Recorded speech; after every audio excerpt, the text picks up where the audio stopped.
1000포인트 폭등 기적인가요? 코스피가 단 하루 만에 1001포인트 치솟았습니다. 상승률은 무려 17.91%. 삼성전자와 SK하이닉스가 폭발했고 외국인과 기관의 거대한 매수세가 시장을 뒤덮었습니다. 며칠 전까지 공포에 떨던 투자자들은 환호하기 시작했습니다. 드디어 바닥이 나온 것 아닐까? 하지만 이상합니다. 역사적인 폭등이 나왔는데도 코스피는 불과 일주일 전보다 낮았습니다. 6월 고점과 비교하면 여전히 약 30%나 떨어져 있습니다. 그렇다면 우리가 목격한 것은 새로운 상승장의 출발일까요? 아니면 하락장 한가운데서 가장 위험하게 솟구치는 마지막 반동일까요? 데드캣 바운스란 무엇인가? 월가에는 잔인하지만 유명한 표현이 있습니다. 아무리 죽은 고양이라도 높은 곳에서 떨어뜨리면 한 번은 튀어오른다. 장기적인 하락 추세 속에서 나타나는 짧고 강력한 반등, 그것을 데드캣 바운스라고 부릅니다. 데드캣 바운스가 무서운 이유는 반등의 힘이 약해서가 아닙니다. 오히려 진짜 상승장처럼 보일 만큼 강하기 때문입니다. 주가는 폭등하고 거래 화면은 온통 붉게 물듭니다. 투자자는 공포에서 벗어나 안도하지만 바로 그 순간이 두 번째 하락을 준비하는 함정일 수 있습니다. 폭락할수록 반등은 더 강력합니다. 주가가 빠르게 무너지면 시장의 고무줄은 극단적으로 늘어납니다. RSI는 과매도 영역으로 떨어지고 공매도 투자자들은 이익을 확정하기 위해 주식을 다시 사들입니다. 여기에 저가 매수와 반대 매매 종료 기대가 겹치면 작은 호재 하나만으로도 주가는 위로 폭발합니다. 중요한 것은 반등의 크기가 추세 전환의 증거는 아니라는 사실입니다. 40% 폭락한 시장이 20% 반등해도 처음 투자한 사람의 손실은 여전히 28%입니다. 낙폭이 깊었기 때문에 반동도 커 보일 뿐 시장이 잃어버린 가격과 신뢰를 모두 되찾은 것은 아닙니다. 9,385에서 5,263포인트까지 지난 6월 19일 코스피는 장중 9,385까지 상승했습니다. 시장에는 낙관론이 넘쳤고 AI와 반도체에 대한 기대는 끝이 없어 보였습니다. 그러나 레버리지 포지션이 무너지기 시작하자 상황은 급변했습니다. 불과 한 달여 만에 지수는 5,263까지 추락했습니다. 고점 대비 낙폭은 무려 43.9%. 이것은 평범한 조정이 아니라 기존 상승 추세가 완전히 파괴된 폭락이었습니다. 투자자는 가격만 잃은 것이 아닙니다. 확신을 잃었고 레버리지를 잃었으며 시장을 믿을 수 있다는 심리적 기반까지 한꺼번에 무너졌습니다. 숫자는 우리에게 착취를 만들곤 합니다. 7월 31일 코스피는 6,595로 마감했습니다.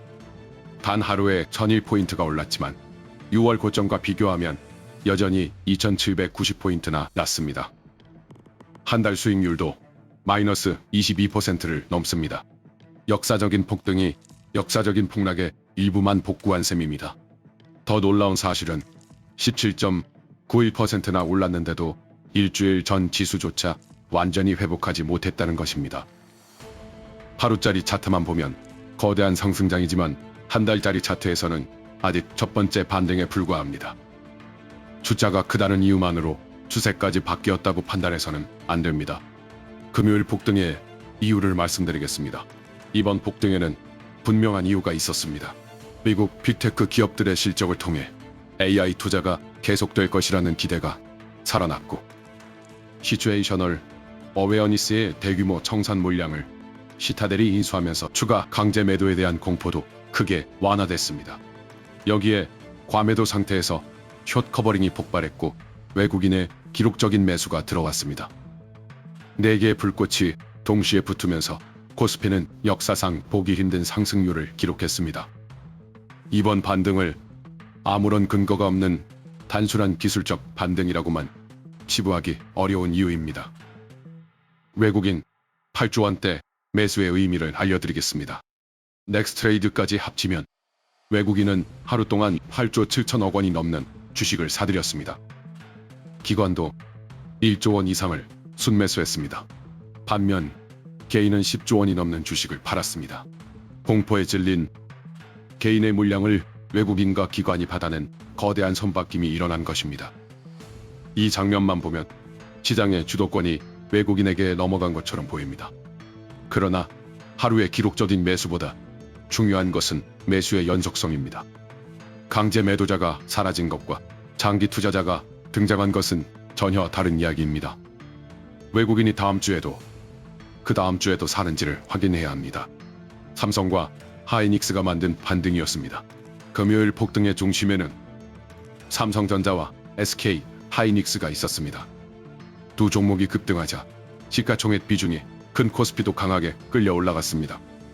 AI 반도체에 대한 공포가 완화됐다는 점에서는 분명 긍정적이지만 지수의 상승이 소수 대형주에 집중됐다는 한계도 있습니다.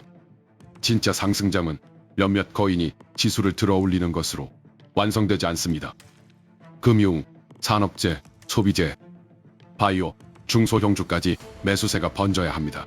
거래량을 보겠습니다. 17.92%라는 상승률만 보면 모든 투자자가 시장으로 뛰어든 것 같습니다.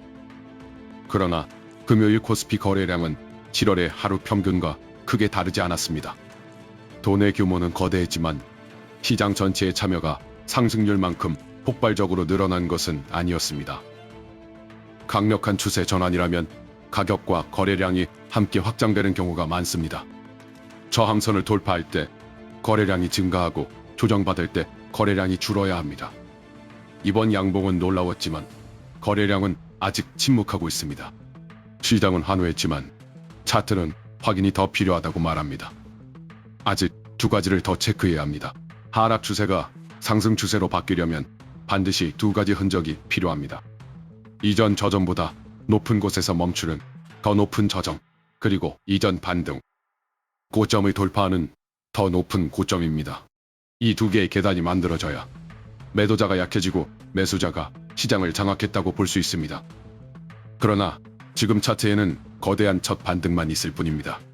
두 번째 저정도, 새로운 고점도 아직 없습니다. 바닥은 가장 긴 양봉이 나타난 날 선언되는 것이 아닙니다. 반등한 시장이 다시 밀릴 때 어디에서 멈추는지를 통해 비로소 증명됩니다. 매물벽도 고려해야 합니다.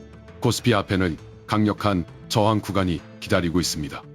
6,800 부근에는 하락폭의 38.2% 되돌림 구간이 있고 6,900 부근에는 20일 이동 평균선이 내려오고 있습니다. 여기에 폭락 과정에서 빠져나오지 못한 투자자들의 본전 매물까지 겹쳐 있습니다. 따라서 6,800에서 7,100은 단순한 숫자가 아닙니다. 공포 속에서 물린 투자자와 새롭게 들어온 매수자가 정면으로 충돌하는 전장입니다. 이 구간을 거래량과 함께 돌파하고 며칠간 지켜낸다면 추세 전환 가능성이 커지지만 밀려난다면 이번 반등은 다시 시험대에 오릅니다. 시장에는 시간이 필요합니다. 폭락한 시장이 가장 필요로 하는 것은 또 한 번의 폭등이 아닙니다. 시간입니다. 급락 과정에서 뒤엉킨 이동평균선을 정리하고 위에서 기다리는 매물을 소화하며 하루 10%를 넘나드는 변동성을 낮춰야 합니다. 이것이 바로 기간 조정입니다. 몇 주 동안 6,000과 7,100 사이를 오간다고 해서 실패한 장세는 아닙니다. 오히려 전보다 높은 곳에서 바닥을 만들고 변동성이 줄어든다면 가장 건강한 회복 과정이 될 수 있습니다. 글로벌 IB들도 경고하고 있습니다. JP모건은 레버리지 ETF를 중심으로 한 대규모 청산이 상당 부분 진행됐다고 분석했습니다. 최악의 강제매도 국면이 지나갔다면 작은 호재에도 시장은 빠르게 정상 가격을 찾아갈 수 있습니다. 이번 폭등은 그 가능성을 처음으로 보여준 장면일 수 있습니다. 반면 골드만삭스는 아시아 헤지펀드의 손실과 디레버리징 규모가 기록적인 수준이라고 경고했습니다. 국내 증권사들도 이런 포지션 정리가 며칠 만에 완전히 끝나기는 어렵다고 봅니다. 최악이 지났다는 기대와 아직 충격이 남았다는 경고가 팽팽히 맞서고 있습니다. 이제 펀더멘털을 보겠습니다. 이번 반등을 전형적인 데드캣 바운스라고 단정하기 어려운 가장 큰 이유는 기업의 펀더멘털입니다.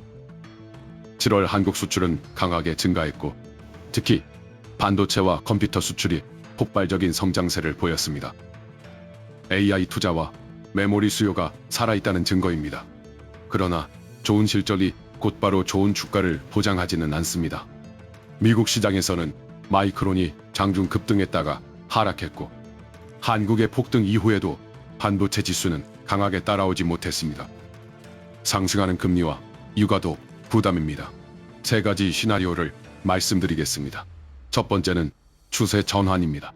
코스피가 조정받더라도 6천에서 6,235위에서 멈추고 외국인 내수가 이어지며 6,900과 7,100을 돌파하는 경우입니다. 더 높은 저점과 더 높은 고점이 완성되면 이번 폭등은 새로운 상승장의 첫 장면이 될 수 있습니다. 두 번째는 기간 조정입니다. 지수가 수주 동안 6,000에서 7,100 사이를 오가면서 변동성을 낮추는 흐름입니다. 세 번째는 데드캣 바운스입니다. 6,000이 무너지고 5,594와 5,263을 다시 시험한다면 금요일에 거대한 양봉은 희망이 아니라 탈출 기회였던 것으로 판명됩니다. 결국 지금 우리가 해야 할 일은 반등을 믿거나 의심하는 것이 아닙니다. 다음 조정의 위치와 거래량, 외국인 수급, 업종 확산을 냉정하게 관찰하는 것입니다. 시장은 언제나 가장 극적인 날이 아니라 그 다음 평범한 날들 속에서 진실을 드러냅니다. 앞으로도 시장의 소음보다 가격과 수급이 남긴 흔적을 먼저 읽고 싶다면 구독과 좋아요로 함께 해주십시오. 그리고 반드시 기억하십시오. 17.92%의 폭등은 바닥의 증거가 아닙니다. 진짜 바닥은 다음 상승이 아니라 다음 하락에서 결정됩니다.